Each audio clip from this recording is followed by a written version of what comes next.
नमस्कार आप सभी साथियों को। तो एक बार फिर से उपस्थित हूँ मैं अपने परिवार जीनियस अप्रोच में। चलिए, कल हमने अधिगम के संज्ञानात्मक सिद्धांत की और अध्ययन किए थे, जिसके अंतर्गत अपन लोगों ने देखा था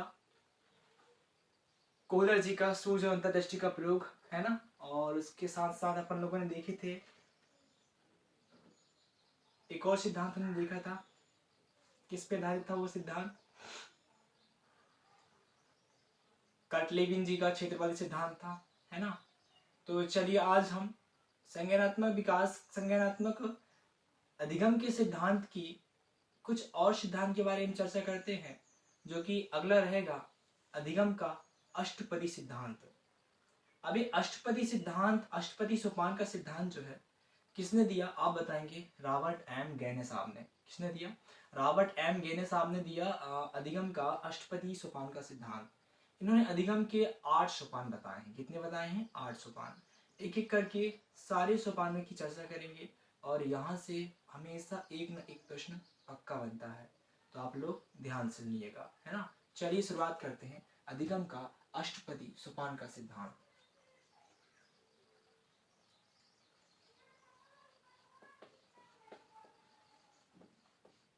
अधिगम का अष्टपदी सोपान का सिद्धांत।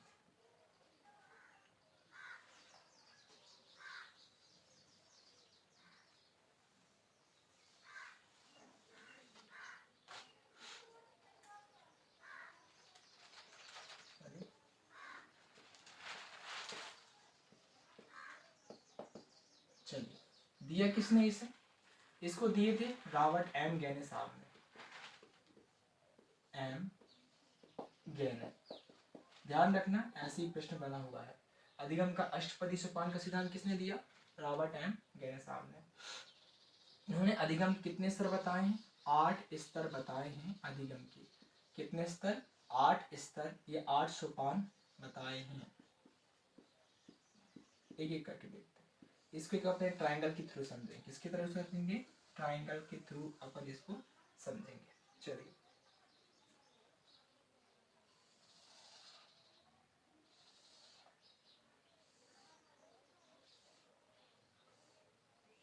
एक दो तीन चार पाँच छः सात आठ, है ना।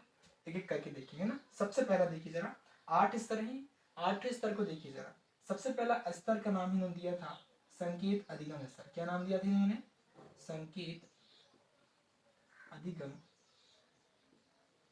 स्तर। सबसे पहला स्तर है संकेत अधिगम स्तर, जिसे जो सबसे निम्न स्तर कहलाता है ना। दूसरा नंबर रहता है, उसे कहते हैं अनुक्रिया उद्दीपक स्तर या उद्दीपक अनुक्रिया स्तर। अनुक्रिया उद्दीपक स्तर, है ना। उद्दीपक अनुक्रिया स्तर भी कहते हैं, है ना। तीसरा नंबर आता है आपका श्रृंखला स्तर। क्या आता है? श्रृंखला स्तर, श्रृंखला स्तर। थर्ड नंबर पे आता है आपका श्रृंखला स्तर। इसके बाद चौथा नंबर आता है, आप ध्यान रखना, शाब्दिक अधिगम स्तर। फोर्थ नंबर में आता है आपका शाब्दिक अधिगम स्तर। शाब्दिक अधिगम स्तर। पहला संकेत अधिगम स्तर, दूसरा अनुक्रिया उद्दीपक स्तर, और तीसरा संख्या स्तर, श्रृंखला स्तर कहते हैं। चौथा शाब्दिक अधिगम स्तर। इसका पांचवा नंबर आता है आपका बहुविवेचनात्मक अधिगम स्तर। क्या नाम से कहते हैं उसे? बहुविवेचनात्मक अधिगम स्तर। विवेचनात्मक अधिगम स्तर, ठीक। इसके बाद 6 नंबर में आता है आपका, उसे कहते हैं अपन लोग संप्रत्यय अधिगम स्तर। क्या कहते हैं? संप्रत्यय अधिगम। एक एक करके समझाऊंगा, है ना, बने रहिएगा। संप्रत्यय अधिगम स्तर। 7 नंबर में आता है, आप बताएंगे सिद्धांत अधिगम स्तर। क्या? सिद्धांत अधिगम स्तर। लास्ट नंबर में आता है आपका 8 नंबर जो सोपान है वो है समस्या समाधान। समस्या समाधान अधिगम स्तर, समस्या समाधान अधिगम स्तर। चलिए एक एक करके इनके बारे में चर्चा करते हैं। जब हम बात करते हैं संकेत अधिगम स्तर की, तो सबसे निम्न स्तर है, क्या है ये? सबसे निम्न स्तर। ऐसा ही प्रश्न बना हुआ है कि अधिगम के 800 पान में सबसे निम्न स्तर कौन सा है, ऐसा प्रश्न बना है, और सबसे उच्च स्तर कौन सा है? तो आप बताएंगे ये सबसे निम्न स्तर कहलाता है। कौन सा स्तर? ये सबसे निम्न स्तर है। इसे अपन लोग कहते हैं संकेत अधिगम स्तर, निम्न स्तर। ऐसा लिख लीजिएगा आप लोग, है ना, निम्न स्तर। और ये आपका उच्च स्तर, समस्या समाधान स्तर कहते हैं अपन लोग, उच्च स्तर। हाँ जी, ये 3 स्तर जो है ना आपके, समस्या संकेत अधिगम स्तर, अनुक्रिया उद्दीपक स्तर और तीसरा श्रृंखला स्तर, ये 3 ऐसे स्तर है ना जहां पर ध्यान दीजिएगा, ये जो 3 स्तर है ना, ये व्यवहारवादियों के अनुसार है। किसके अनुसार? व्यवहारवादी। याद है आपको, मैंने व्यवहारवादी सिद्धांत पढ़ाए थे अधिगम के, पावलोव जी का, स्किनर जी का, है ना। फिर आपके एक और सिद्धांत था क्लार्क एल हल जी का पुनर्बलन का सिद्धांत, थॉर्नडाइक जी का सिद्धांत। तो ये तीनों स्तर जो है व्यवहारवादियों के अनुसार है। तीनों स्तर, ये व्यवहारवादी सिद्धांत इन स्तर में आते हैं, है ना, ध्यान रखना। ये 3 स्तर किसमें आते हैं? व्यवहारवादियों के अधिगम स्तर में आते हैं। और इनके अनुसार इस स्तर पर कौन कौन अध्ययन कर सकते हैं, अधिगम कर सकते हैं? आप बताएंगे मानव और पशु दोनों। कौन? मानव और पशु दोनों। सबसे निम्न स्तर कौन सा है? संकेत अधिगम स्तर। और ये तीनों स्तर किसके अनुसार है? व्यवहारवादी सिद्धांत यही आते हैं। कहाँ आते हैं? ये तीनों स्तर में व्यवहारवादी सिद्धांत। ऐसा प्रश्न बना हुआ है, ठीक है ना, आप ध्यान रखना।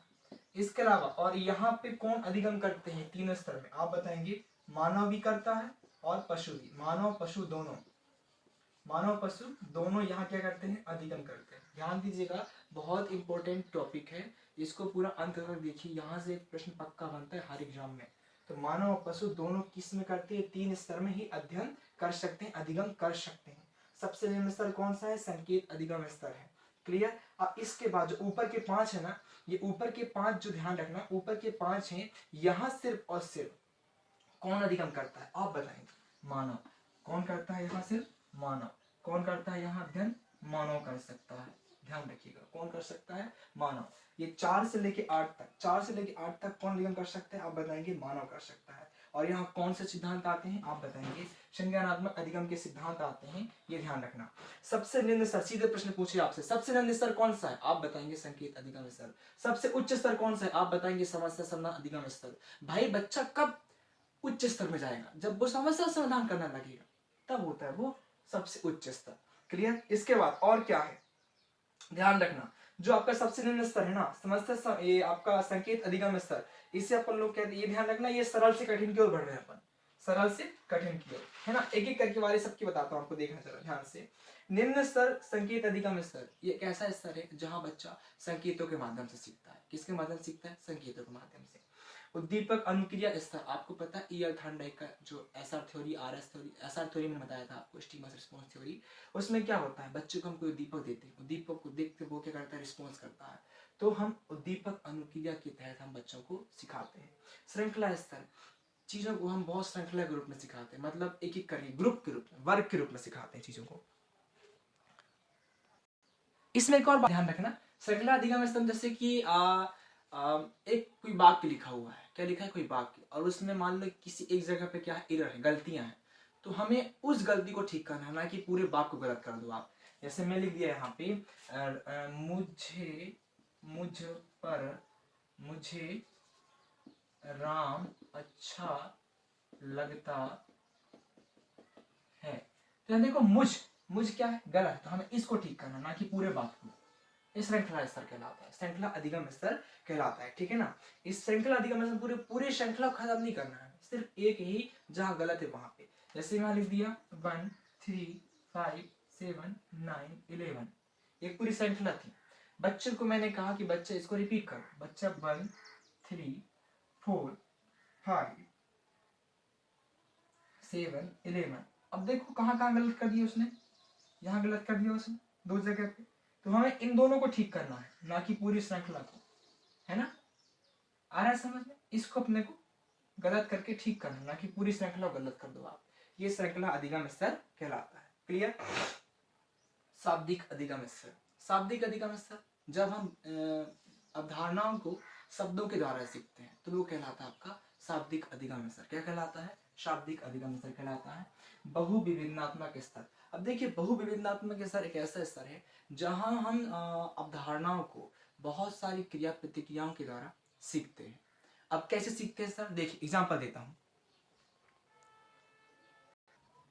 जैसे मैंने कहा, मान लो बच्चों को हमने बहुत सारे उद्दीपक दिखाए और उन उद्दीपकों में अंतर करना है, तो बच्चा बहुत सारे उद्दीपकों में अंतर करके चीजों को सीखता है। जैसे एक एग्जांपल देता हूँ आपको मैं। जैसे हम लोग उदाहरण पढ़ते हैं ना, कनक कनक की सौगुड़ी मादकता अधिकाय, या पाए बोराए सब, या पाए बोराए सब, बा खाए बोराए, है ना। तो इसमें क्या है, देखना कनक कनक शब्द आया 2 बार, उसमें एक कनक का अर्थ क्या है? सोना। एक कनक का अर्थ क्या है? सोना। और एक कनक का अर्थ क्या है? धतूरा। क्या है? धतूरा। तो इन दोनों में बच्चा क्या करता है? अंतर करता है। विवेचनात्मक, है ना, बहुत सारे तरीकों से। तो विवेचनात्मक अधिगम स्तर के अंतर्गत हम बहुत सारे उद्दीपकों में अंतर करके चीजों को सीखते हैं। ये बहुविधनात्मक स्तर कहलाता है। संप्रत्यय अधिगम स्तर। अब संप्रत्यय अधिगम स्तर क्या है? संप्रत्यय मतलब होता है इमेज। क्या होता है? इमेज। जैसे कि बच्चे को हम जब पढ़ाते हैं तो हम माइंड मैप कराते हैं, मानस चित्रांकन। बच्चों को पढ़ाते समय बहुत जरूरी है कि हम बच्चे को मानस चित्रांकन कराएं, माइंड मैप कराएं, क्योंकि बच्चा जब तक उस पढ़ाई हुई चीज़ों को इमेज नहीं बनाएगा अपने माइंड में, तब तक उसको अवधारणा क्लियर नहीं होगी। तो ज़रूरी ये है कि हम बच्चों को माइंड मैप बनाना सिखाएं, मानस चित्रांकन कराना सिखाएं, किसी भी अवधारणा का इमेज बनाना सिखाएं। बच्चा उस चीज़ की जब तक अपने माइंड में संप्रत्यय नहीं बनाएगा तब तक बच्चा का अधिगम बेहतर नहीं हो सकता। तो संप्रत्यय मतलब होता है इमेज बनाना। क्या बनाना? इमेज। इमेज बनाना, कल्पना करना, मानस चित्रांकन करना। तो बच्चा संप्रत्यय के द्वारा भी बच्चों को सीखता है। जैसे कि ताजमहल, ताजमहल की चर्चा करें अपन, तो बच्चे के दिमाग में आना चाहिए कि भाई ताजमहल ऐसा होगा, इस तरह से होगा, वहाँ पे इस तरह की पत्थरों का निर्माण है, पत्थरों से बने हुए क्या है, पिलर्स हैं, खंबे हैं, है ना। इस कमरे में शाहजहां और उनकी बेगम मुमताज का मकबरा है ना, सारी चीजें। इसके बाद सिद्धांत अधिगम स्तर। सिद्धांत अधिगम स्तर, ध्यान रखना, सिद्धांत मतलब होता है जब बच्चे किसी भी सिद्धांत के बारे में चर्चा करते हैं। जैसे कि किसी वस्तु को अपन क्या करते हैं, ऊपर फेंकते हैं तो वो नीचे आता है, एक सिद्धांत है, सिंपल। इसका मतलब क्या है? पृथ्वी किसी वस्तु को अपनी ओर आकर्षित करती है, जो गुरुत्वाकर्षण बल कहलाता है ना। तो सिद्धांत अधिगम स्तर क्या है? एक सिद्धांत के अनुसार बच्चा सीखता है। लास्ट आपका समस्या समाधान अधिगम स्तर। क्या है आपका? समस्या समाधान अधिगम स्तर। किसी भी समस्या का समाधान अपने हम बुद्धि, चिंतन और विवेक और साथ में अपने संवेगों के द्वारा हम किसी भी समस्या का समाधान करते हैं। ये अधिगम का उच्च स्तर कहलाता है। तो एक एक करके मैंने सारे स्तर आपको समझाए हैं, उनको आप नोट डाउन कर लीजिएगा। कोई भी समस्या हो तो मुझे आप शेयर करिए कमेंट बॉक्स में। चलिए, जो क्वेश्चन मैंने आपको बताए हैं उनमें से कुछ इंपोर्टेंट क्वेश्चन कर लेते हैं। चलिए, आप बताएंगे अधिगम का सबसे निम्न स्तर कौन सा है? संकेत अधिगम स्तर। अधिगम का सबसे उच्च स्तर समस्या समाधान अधिगम स्तर। अच्छा, मानव और पशु किन स्तरों में सीखते हैं? आप बताएंगे 3 स्तर। समस्या संकेत अधिगम स्तर, अनुक्रिया उद्दीपक स्तर, श्रृंखला स्तर। ऊपर के 4 से 8 तक कौन अधिगम करते हैं? सिर्फ मानव अधिगम करता है। क्लियर ना? हाँ जी। एक क्वेश्चन में ध्यान रखना, ये जो आपका श्रृंखला स्तर था ना, ये श्रृंखला स्तर क्वेश्चन पूछा हुआ है। ये श्रृंखला स्तर किसने दिया था? आप बताएंगे एडविन रे गुथरी ने। एडविन रे, ये क्वेश्चन पूछा हुआ है रीट के एग्जाम में, आप ध्यान रखना। एडविन रे गुथरी ने दिया था। किसे? श्रृंखला अधिगम स्तर। इसे क्रमित अधिगम स्तर भी कहते हैं, है ना, श्रृंखला अधिगम। इसमें अपन क्रम से चीजें जो होती हैं और जहां पे एरर होता है वहां उससे ठीक करते हैं, ना कि पूरी श्रृंखला को। तो ये था आपका अधिगम का अष्टपदी सोपान सिद्धांत, जिसे किसने दिया? रॉबर्ट एम गेने ने दिया था। ध्यान रखिएगा। इसके बाद अपन एक और सिद्धांत है जिसको भी पढ़ लेते हैं, है ना, हमारे पास टाइम में अभी। चलिए, तब तक आप इसे नोट डाउन करिए। हो गया? चलिए आगे चलते हैं। अब है अधिगम का हमारा अंतिम सिद्धांत रहेगा आपका जो है, जो कि अल्बर्ट बंदूरा का। ध्यान रखिए, अधिगम के साथ खत्म हो चुके, सॉरी। अब एक और सिद्धांत है अल्बर्ट बंदूरा जी का, सामाजिक अधिगम का सिद्धांत। या संज्ञानात्मक सामाजिक अधिगम का सिद्धांत। ध्यान रखिएगा, सामाजिक संज्ञानात्मक का जो सिद्धांत है ये अल्बर्ट बंडूरा जी का है, इसे अपन लोग कहते हैं। ध्यान रखिएगा, जीन पियाजे का संज्ञानात्मक अधिगम का सिद्धांत था, ये सामाजिक संज्ञानात्मक का सिद्धांत है। इसे सामाजिक संज्ञानात्मक का सिद्धांत और सामाजिक अधिगम का सिद्धांत भी कहते हैं। किसने दिया? अल्बर्ट बंडूरा साहब ने दिया। किसने दिया? अल्बर्ट बंडूरा साहब ने। क्वेश्चन पूछा हुआ है सामाजिक संज्ञानात्मकता का सिद्धांत किसने दिया? आप बताएंगे अल्बर्ट बंडूरा साहब ने दिया। क्लियर? ध्यान रखिएगा, अल्बर्ट बंडूरा जी ने कहाँ से थे आप बताएंगे? सामाजिक, अभी मैं सिद्धांत लिख देता हूँ, ये क्वेश्चन बहुत इंपॉर्टेंट है और यहाँ से प्रश्न बनते हैं। ध्यान रखिएगा, सामाजिक संज्ञानात्मक सिद्धांत, ये प्रयोग भी है, मैं आपको एक प्रयोग है उसमें बहुत मजा आएगा, जुड़े रहिएगा। सामाजिक संज्ञानात्मक सिद्धांत, ठीक है, किसने दिया था? अल्बर्ट बंडूरा साहब ने। किसने दिया? Albert Bandura.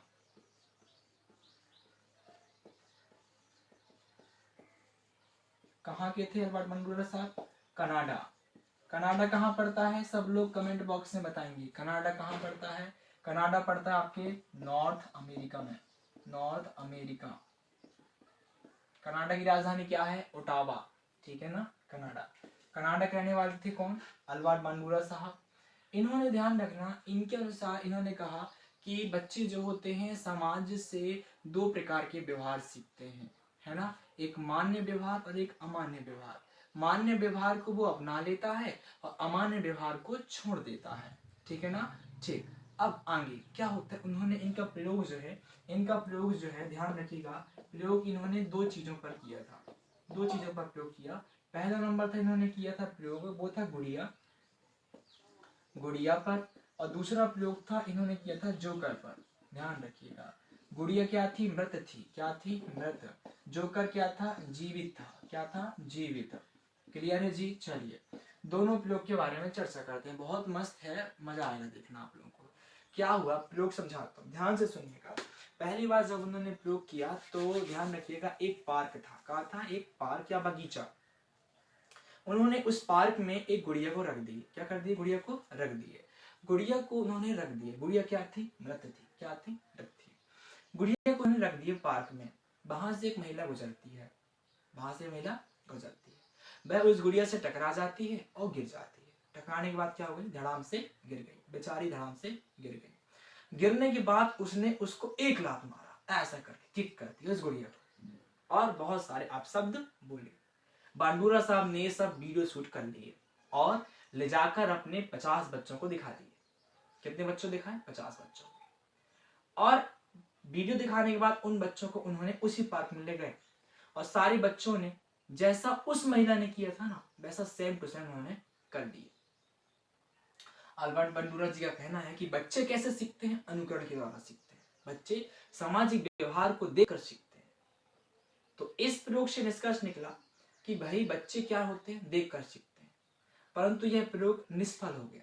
अब क्यों निष्फल हो गया? क्योंकि गुड़िया क्या थी? मृत थी, किसी प्रकार की अप्लाई कर नहीं पाई वो।